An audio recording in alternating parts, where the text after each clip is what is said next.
Alors, bonsoir tout le monde. Et je rebondis effectivement sur la question de notre ami, parce que moi j'ai l'impression que le débat, on l'a un peu déplacé.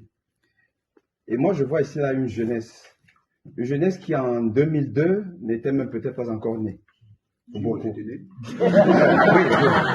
beaucoup d'entre eux.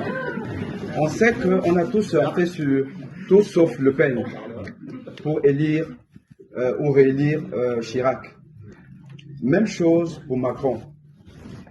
Et rebelote, on y va encore pour tout sauf le RN. Mais en fait, la montée du RN signe l'échec de nous tous. Nous, les supposés démocrates, antiracistes et autres. Mais en réalité, nous le sommes. Nous sommes racistes. Parce qu'en fait, si vous allez en Afrique, vous demandez à la jeunesse africaine si Macron est raciste ou il est démocrate, je pense que vous savez tous ce que la jeunesse africaine va vous dire. En fait, nous devons nous regarder en face et nous dire, nous ne faisons pas exactement ce qu'il faut faire. Nous sommes dans la réaction au lieu d'être dans l'action. Vous savez, moi, je suis ici, je suis un nouvel adhérent, hein, c'est depuis quelques jours, parce que bon, je sais que SOS existe, mais je n'avais jamais pris conscience qu'il faut adhérer. Donc c'est pour ça que je vous dis que nous sommes tous, moi aussi je suis responsable de ça.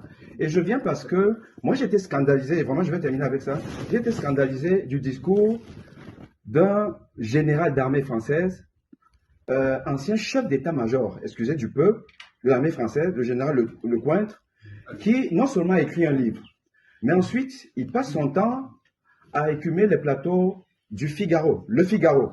Je crois quand même qu'on connaît un peu le positionnement du Figaro, pour expliquer que les armées européennes doivent repartir coloniser l'Afrique. Vous vous rendez compte? C'est grave. Mais je ne vois pas les gens vraiment se bouger, se dire non, on ne peut pas faire ça. Et moi, j'ai donc sollicité SOS Racisme. Je suis actuellement pour parler avec le service juridique pour voir dans quelle mesure on peut trouver une fenêtre juridique pour condamner ce monsieur et condamner le Figaro pour apologie de ce que moi je considère comme un crime contre l'humanité, parce que nous savons tout ce que la colonisation a apporté en Afrique. Voilà. Et donc, dire qu'aujourd'hui, qu'on puisse en toute impunité, et là, je vous rappelle que ce n'est pas, nous ne sommes pas, Jordan Bardella n'est pas au pouvoir, hein, c'est quand même nous, les macronistes et autres, qui sommes au pouvoir, mais ça passe,